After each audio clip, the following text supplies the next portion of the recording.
So this is Dr. Mary, like I said, with the Learning Spectrum. She is our Director of Education, and she is going to talk to us about IEPs. Good morning, everybody. I kind of thought that we would discuss IEPs based on your questions. I mean, we can certainly give you the cliff notes on the whole thing, but not knowing which parents are here, how old your kiddos are, maybe we could start with that. If each parent that is online could tell me how old their child is, so that I know, are we talking about the first IEP or we been to this rodeo a couple times? So some of you have had a couple of IEPs.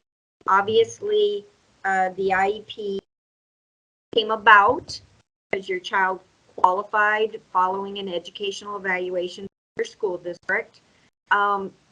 Knowing that a child qualified for services, it does mean that at that time they qualified. It is possible that as time goes on, lots of intervention happens, that it's possible that a child will still have a disability, but it would not affect their education. So they may lose that eligibility if they're doing well. Sounds like a scary kind of thought, and it is generally met with kind of mixed feelings. For parents say, oh my gosh, my kid's going to lose eligibility. That would be because the child's doing really well. It doesn't happen that often because with students on the autism spectrum, their needs kind of more as they get older. Needs that they originally identified as the reason they qualified for special ed as a little person change over time. Then we hit puberty and we have that whole other crazy time in every kid's life. But those could mean that I'm not struggling with the same things I struggled with little, but I have other needs that we need to consider in the IEP. In the IEP, when we come up with goals, and of course that's based on parent input, work with them, your IEP team. If you are currently using the scholarship to have your child attend TLS, then your IEP team has expanded to include other people in TLS that work with the child. Submit that information to your district.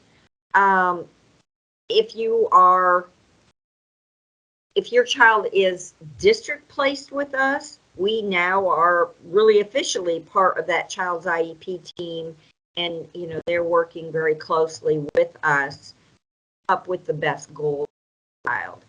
Your goals are based on not just what my child's having difficulty with, but what my child is having difficulty with because they're a child with autism or a child with multiple disabilities. So, for instance, the child with autism, just to be that, means we've got some issues with communication, whether it be social communication, whether it be all three, verbal, receptive, expressive, and social, either way.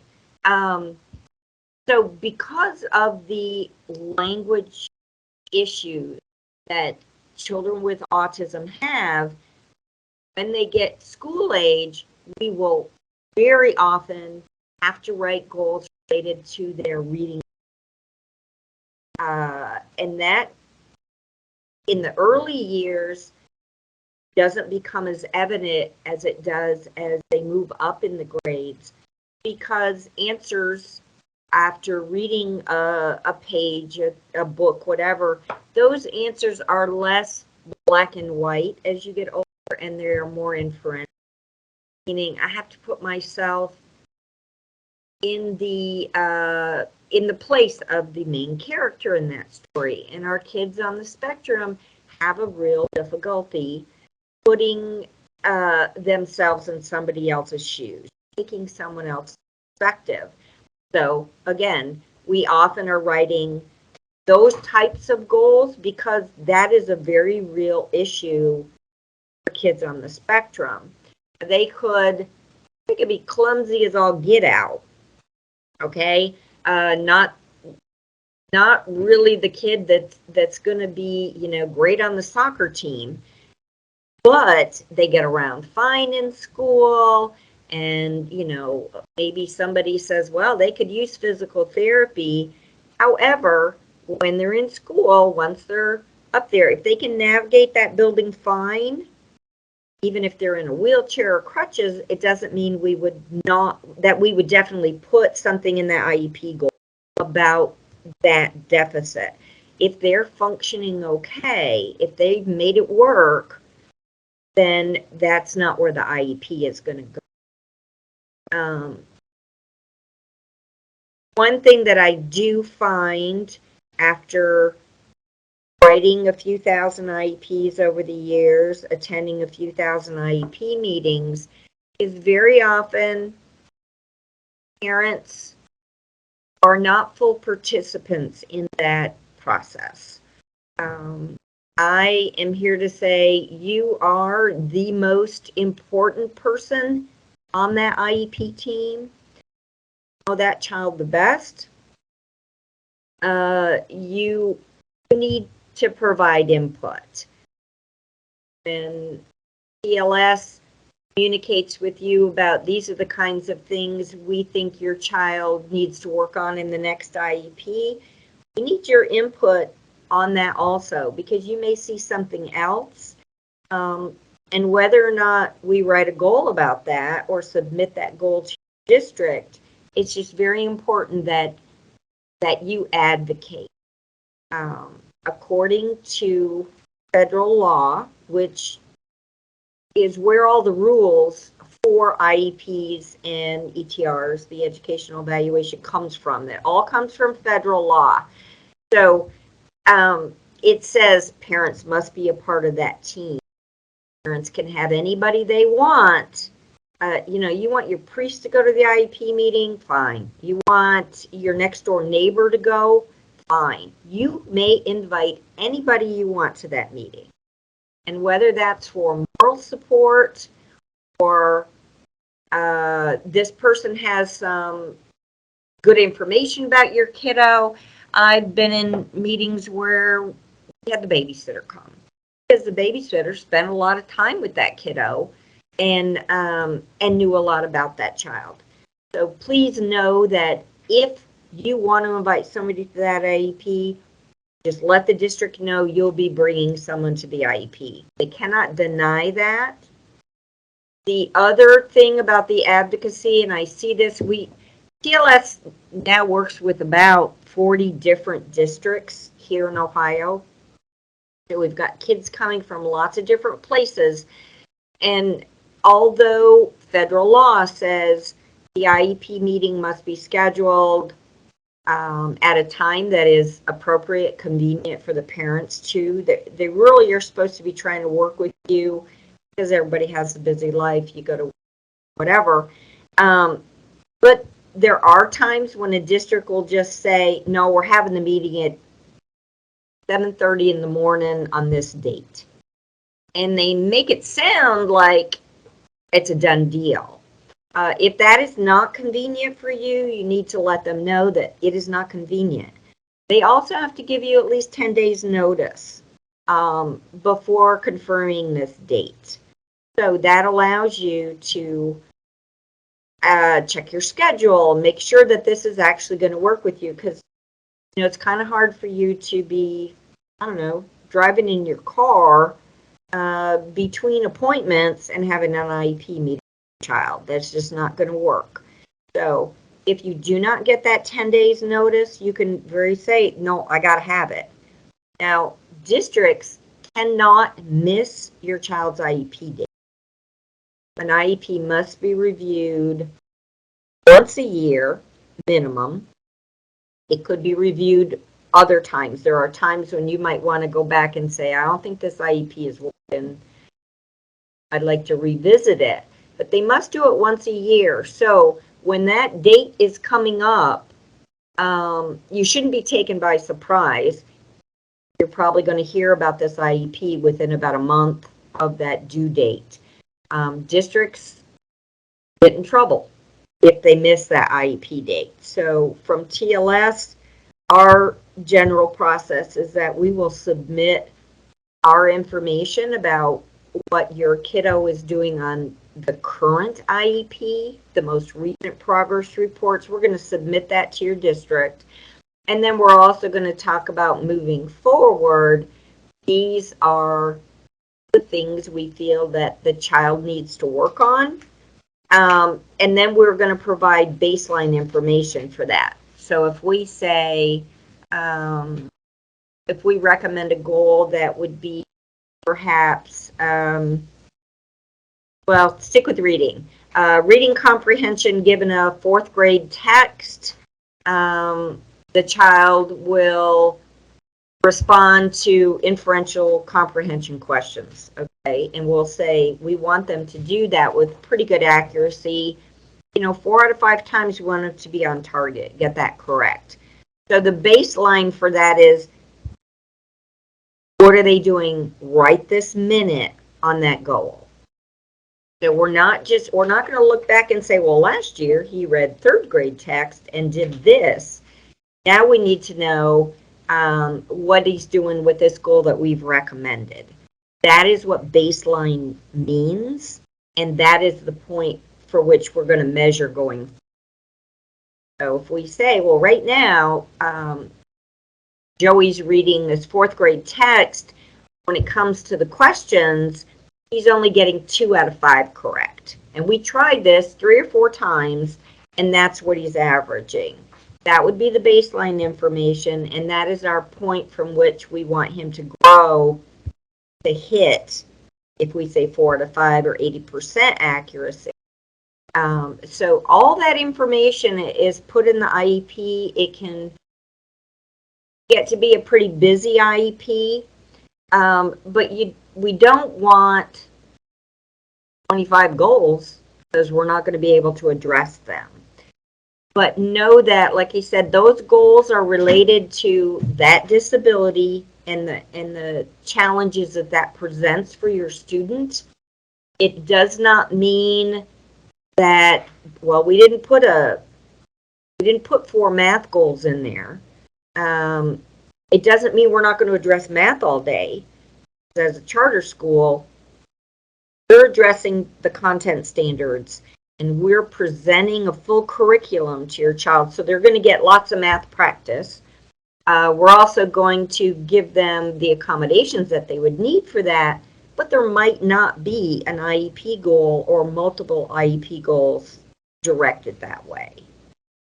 If we get too many goals in there, then we end up literally just working on IEP goals to get enough information, and we don't have time to present that general curriculum. The child has the need and the right to be introduced to anything else that anybody else of that age is going to be coming into contact with in school. So we do that. Our IEP goals also have to be based on those areas in the educational evaluation that were indicated as being behind the mark. Okay? That being said, your little person, who is only 6 years old right now, was probably evaluated as a 3 or 4-year-old. Probably didn't participate a whole lot in that evaluation, to be honest. I don't know who you are. You want me to do these things? Maybe they didn't get the greatest of information. Not unusual at all. But they also, as a preschooler, aren't checking for how many ABCs do they know, and are they reading, and we're not looking at math. So a preschooler tends to get identified because their language was not appropriate, their social skills were not appropriate, maybe they had a lot of interfering type behaviors, those kinds of things. So those first couple years of that IEP, There are not academic type goals in there because it can't be tied to that initial evaluation. The evaluation is going to be done every 3 years. So your 3-year-old gets done again right about kindergarten age, or kindergarten, first grade. So then, the hope is that the evaluation did include achievement type assessment to find out where they are in reading and math and writing and that type of thing. And so we tend to add those academic goals moving on. That being said, if that evaluation hasn't happened, they went into kindergarten and they're behind the mark in academics, it still isn't going to be on the IEP until we get the new evaluation and the evaluation says there's some issues in math, there's some issues in reading, writing, that type of thing. Does not mean that at TLS we're not going to address deficits that we see. We're going to address them even if they're not in the IEP. Our goal is to provide as much instruction and as well-rounded instruction as we possibly can. So if a teacher sees a need, we're going to address it, and we're going to let you know that we see this as an area and we're going to address it. We always will have to have that conversation with you as the parents, because you're going to have to agree that it's okay for us to address other deficits that we have identified that are not identified on that IEP. Always going to be that good. There needs to be that good communication between the parent and the school.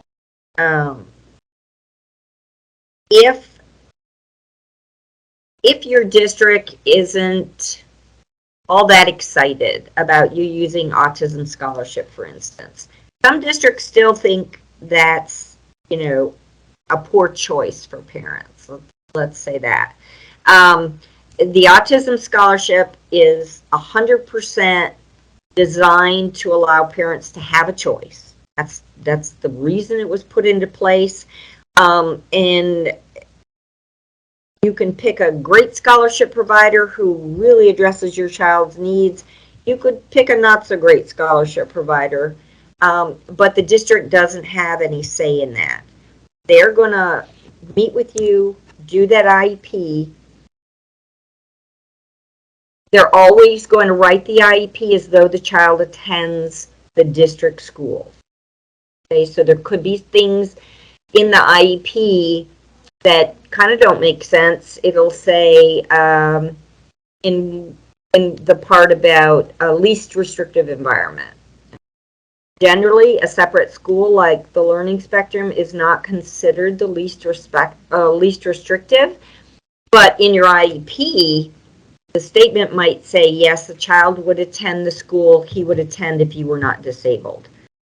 That means in this district, if Susie came back to district, she would go to the neighborhood school we would assign, the other little people in her neighborhood, because we have a special ed class that could meet her needs there.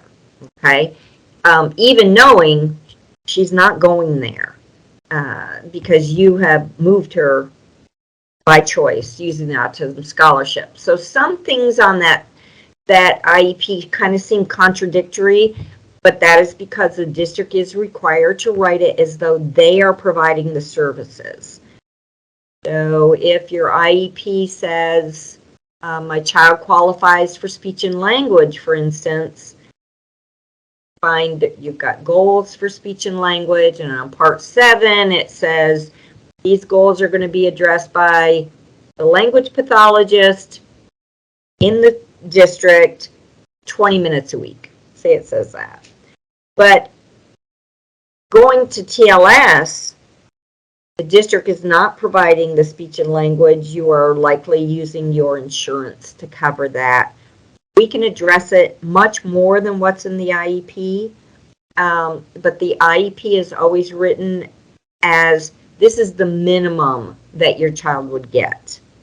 So do understand that the district would always say, oh yeah, 20 minutes doesn't sound like very much speech and language, and everybody might argue that your child needs more, but in all likelihood, you're not going to see more than 20 or 30 minutes of speech on your IEP if you were in district, and the argument is, well, the teacher works on this too, speech and language therapists will see it.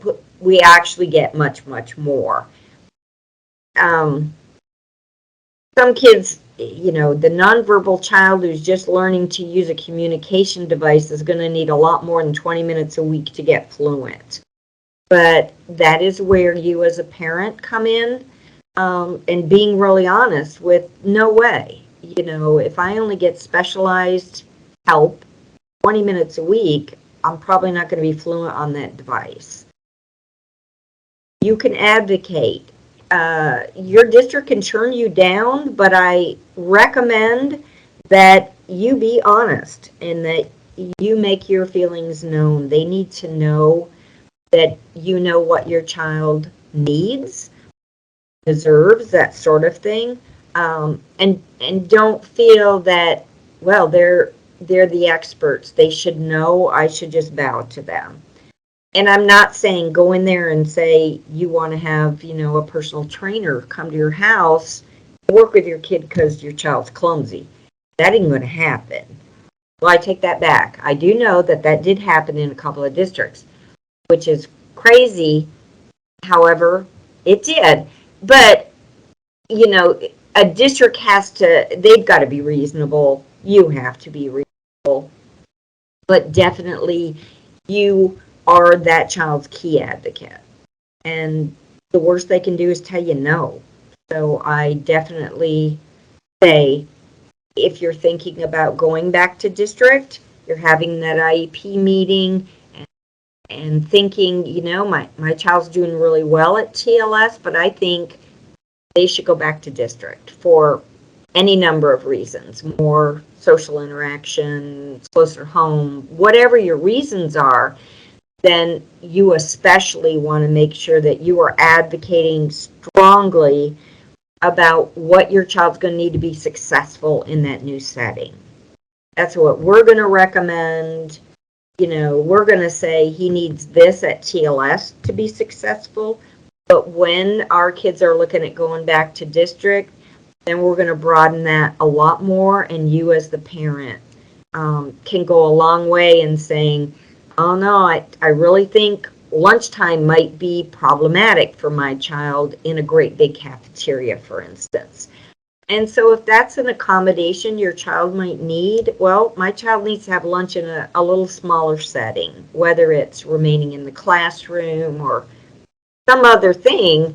That's important to have it identified in the IEP rather than getting into that great big cafeteria and your child having a total meltdown, freaking out because it's too loud, it's too busy, it's whatever, and then maybe bolting from there, and then you're called in to school because your child eloped, type of thing. So bringing this information up and making sure it's been documented is just really important to make sure that your child gets the accommodations that are really going to make them the most successful. Our goal is always, whether your child is 3 or 22, to be the most independent person they can be. So if being successful means I got to make this little change at lunchtime just so they can then have a good afternoon and get through their other classes, that's minor. That's a much more independent child with just that little accommodation than I didn't say anything about it. We just told the kid, you know, tough it out, but they lose all afternoon because they fell apart at lunch, if you understand where I'm going. Definitely be an advocate for your kid. There's nothing stupid. There's no dumb question in an IEP. The other thing too, if If there's a language barrier, if you are a person that is using English as your second language, you're entitled to have an interpreter there. That is provided by the district. It's not like you have to go out and find this person. But I have experienced many times without that interpreter, there's a lot of nodding and yes, I understand, but truly the parent is missing pieces of what's being said. So if you need an interpreter, say it. And make sure that's identified. That's all part of the invitation to the meeting process. And they have to make that happen.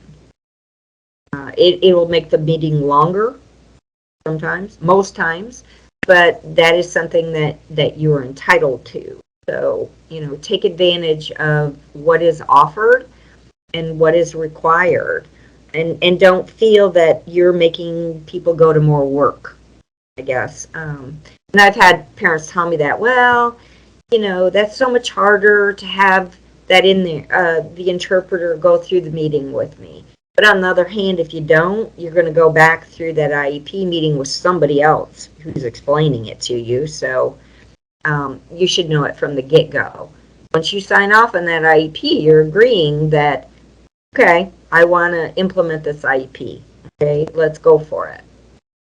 Do know that other than that very first IEP, and any time we might change a placement, your signature isn't required.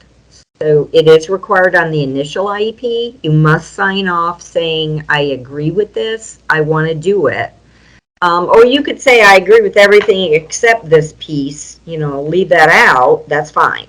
Because you could say, I don't want my kid to ride the bus. I know you recommended it on the IEP. I'm good with the whole IEP, except I don't want special transportation.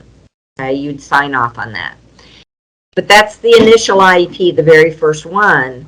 The next one, assuming your child is still in preschool or still in elementary, that IEP meeting is going to happen. They need to invite you. They need to make every effort to have you there.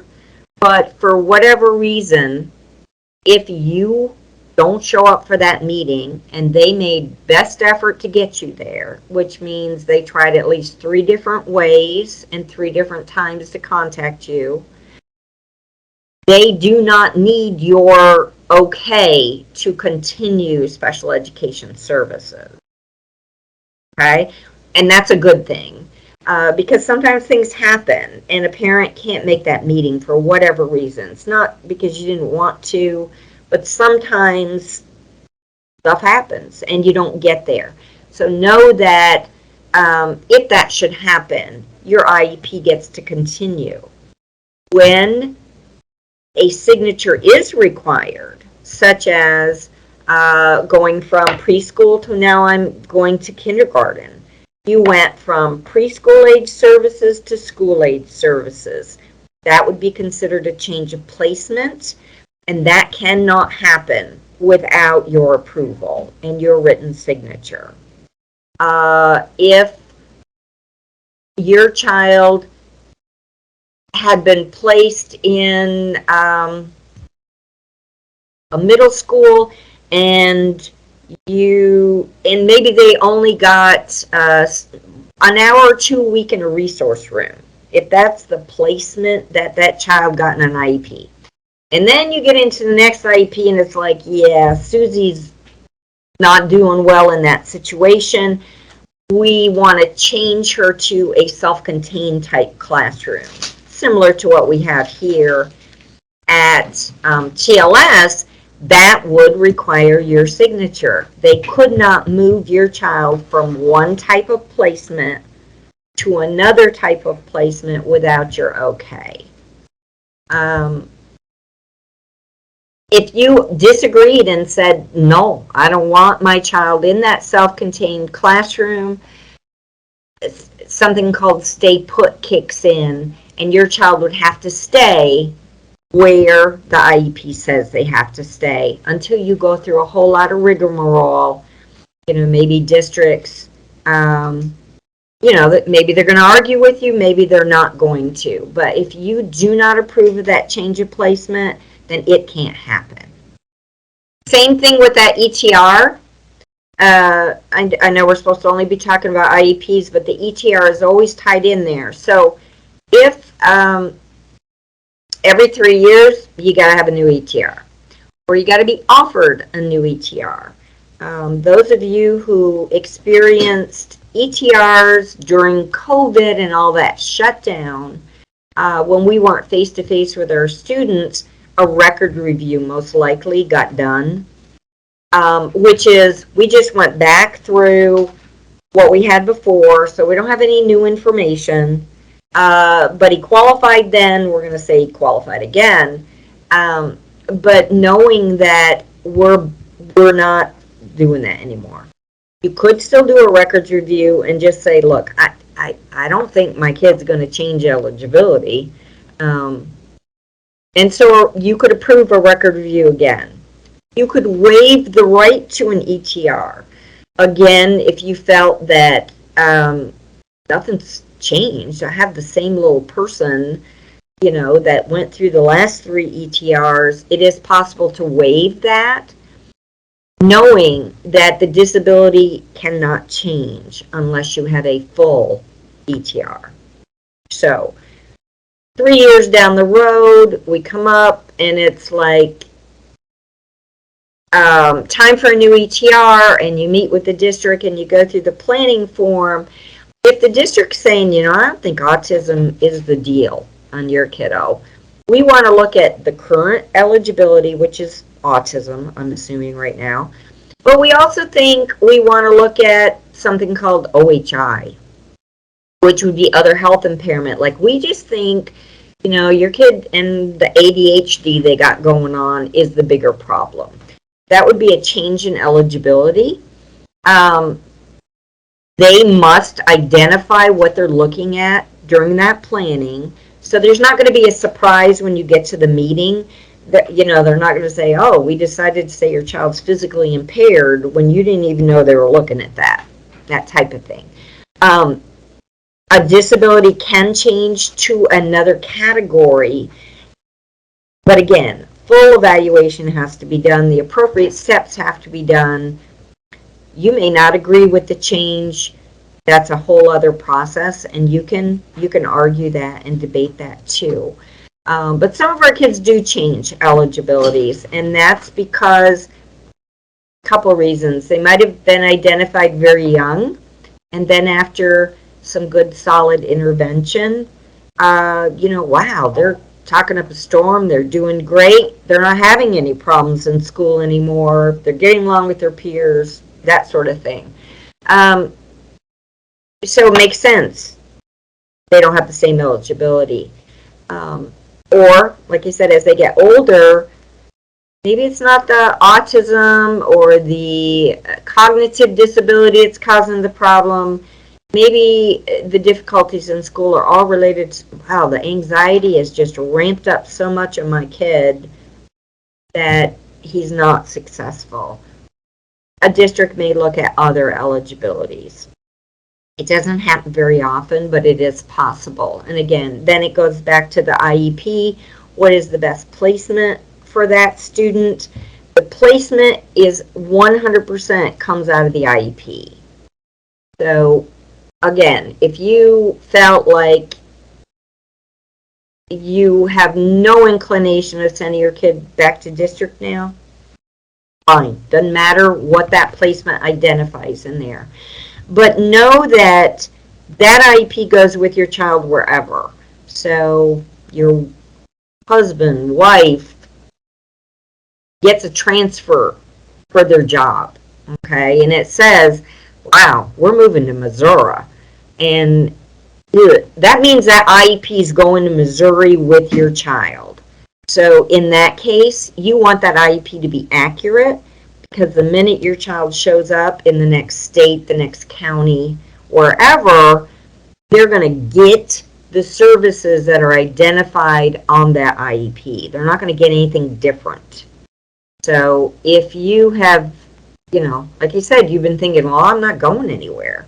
Um, Personally, when my husband was alive and my kids were little, we moved a lot.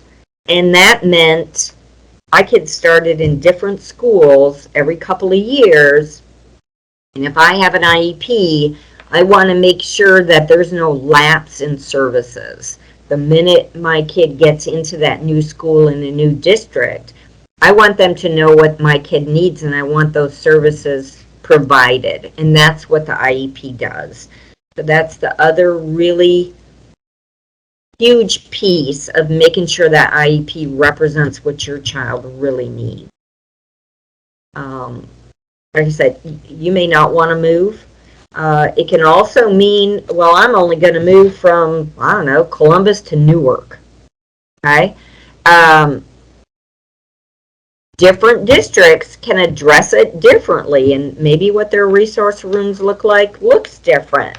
Maybe you decide when you get out to this new district, you know, all I did was move a couple counties away, but maybe it works out that using the scholarship isn't going to be a good option for whatever reason. You want to make sure that IEP represents what your child needs so that when they get to the new district, there's no discussion. This is what my child's supposed to get. Now make sure they get it. That sounds kind of argumentative, and I don't want to imply that you need to be confrontational with districts. But like I said, it's all about advocating for your child and making sure that they're getting what they need on a daily basis and that you don't have big lapses in service. And a district has to implement it right away. So it's not like they can say, gee, we're going to put them in a general ed setting for a while because we don't have any room in that one. No, you can't do that. Does anybody have any questions that I could answer? I mean, you can talk IEPs for days and days. I would say if you ever have any questions, you want to run those by anybody, I'm happy to answer any questions. Again, you can have anybody attend your IEP meeting. If you think it's going to be confrontational, bring somebody with you. Dr. Mary, so if our parents have any questions, like leading up to an IEP, should their first person they reach out to be the teacher, or should they just go ahead and reach out to you? I would say both. The teacher's going to know the day-to-day stuff about your child much more than I am. I mean, certainly I know the laws. If you're not understanding the way the goal is written, either I can explain that to you or perhaps we can edit that so that it is more understandable. But definitely you want to have good contact with your teacher because they see your kiddo every day.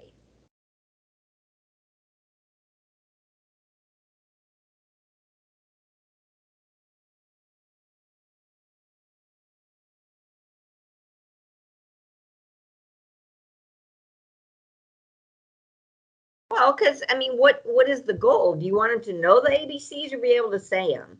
I mean, a lot of 18-month-old kids can sing the ABC song, but they don't know the ABCs. Okay, so you got a nonverbal child.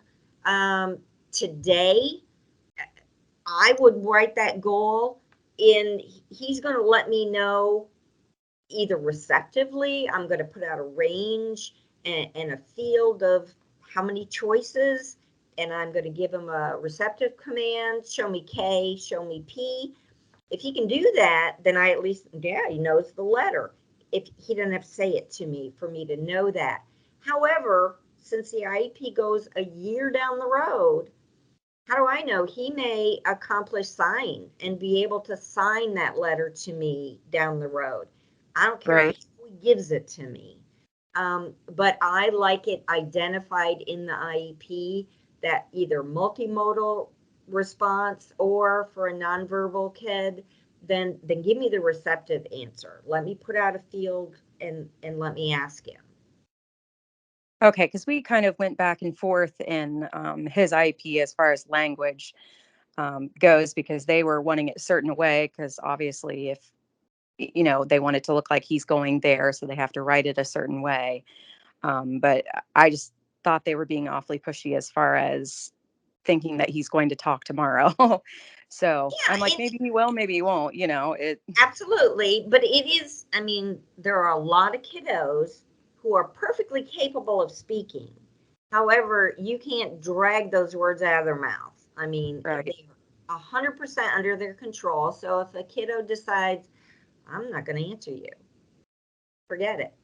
I don't care what you do, even though I could say what letter it is, I'm going to choose not to. Is that because I don't know the letter, or I'm having some behavior that interferes? And that's where you want to, if our goal is to know the ABCs, then let's write that goal so that no matter what, I am understanding what that child knows. And it's not saying you're setting a low bar for your kiddo because you're saying, I don't know if he's going to talk in a year. Right. You don't. It's not that you're saying, well, I'm not going to push him and I'm not going to expose him. Like you said, what is the real goal there? There could be a goal about he's going to write his ABCs. And I've seen that, and it's like, here's a kid that's really going to struggle with holding a pen or a marker or all that. And do I really, what's the real goal of writing your ABCs? Is it that I want you to know the ABCs, or I'm looking at your fine motor control, and that isn't going to be your teacher that recommends that one. That would be your OT. So I think Okay. I think you're right. Stand up for that. Like you said, that is not lowering the bar in your kid. That is being realistic and wanting to know what they really want to measure. Okay. I appreciate it. Thank you. So my question is like for last 2 years, my daughter has IP goal reading and writing English, Okay. and I don't see much development on that one. But my question is, if I want to move her to district school, maybe next year, maybe next to next year, whenever. Um, does this affect to her grade? Like she's still not capable of reading and writing. So if they want to move her again to the elementary, does like is it something they will do? No, they cannot do that. Your child has already been identified as a child with special needs. That's what the ETR and the IEP says. And even though, I mean, we've had the argument with some parents, they're like, well, why are you putting him in third grade? He didn't learn everything from second grade, and so forth. In the district, the child will automatically roll to the next grade. They're going to still have to meet the child where they are and work on the goals that the deficits are identified. The difference would be in those content standards and the kind of concepts they would introduce her to. In district, it is very difficult to hold a child back a grade when they're on an IEP because it's the district admitting that they did not push that kid. It's very rare. So your child, as a child with an IEP, if they still have that IEP down the road, high school and later, um, that's where that extra time is allowed, where these children are allowed to um, pursue education if they need it up until that 22nd birthday. Okay. Okay. Thank you. Dr. Mary, can you tell them briefly who from TLS usually attends IEP meetings? Like Okay. who they can expect to see there at an IEP meeting from our side of things? Okay, if your child is district placed with TLS, the district is, you're not using autism scholarship, the district is covering all the costs, you will likely see our OT show up, our speech person, because we're recommending those goals and they are actually the ones working on the goals. The education director should be there as a representative. So Central would be Sam, Johnstown would be Stacy, and Canal would generally be Sarah. If we can get the teacher out of the classroom, we will have the teacher join in. But that can sometimes be a problem because we don't have other people to cover. But you will definitely have at least one representative from TLS. There could be more. Like I said, I've attended some. If I were to tag on to maybe one at Central, I'd have to have parent permission to be there, even though I see your kiddo and talk to your child's teachers. If Sam said, I'd kind of like you in on this one, then we would just clear it with the parent and it would be like you inviting me too. So I do sit in on some because I like them and we like to have that information. Your district could choose to have our intervention specialist, if the teacher that serves your child is a Ohio State licensed intervention specialist, your district could choose to have our teacher sign that way. I attend a lot of meetings because the district needs a gen ed person or they need a special ed person and they don't have somebody that knows the child. I'm certified both directions, so sometimes we sit in that way. Other districts won't let us sign. They will get, their intervention specialist to sign, but I've been in meetings where we had 18 people in there.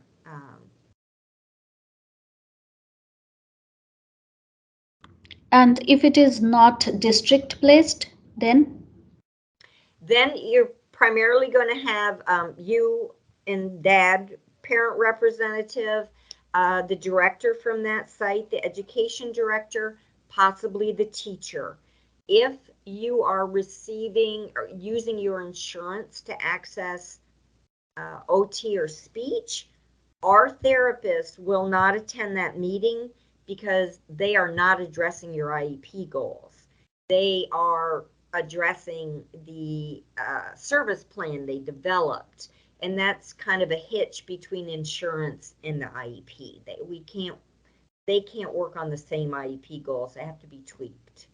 So you won't see them there. But otherwise, you would have representatives from TLS. Thank you. Does anybody have any other questions? If we don't, I'm going to let Dr. Mary and the rest of our staff sign off. And then anybody that wants to stay on to have a little support group, meet some other parents from other sites, we will do that just right here on this site. But I'll have our staff sign off. So the only staff member that'll be on will be me. So any other questions? And I'll stop recording too when we start the support group part of it. Any other questions? No? Okay. Well, thank you so much, Dr. Mary. Thank you. Thank you for my other staff for joining just in case I needed help. I appreciate it. Thank you. Thank you, guys. Thank you so much.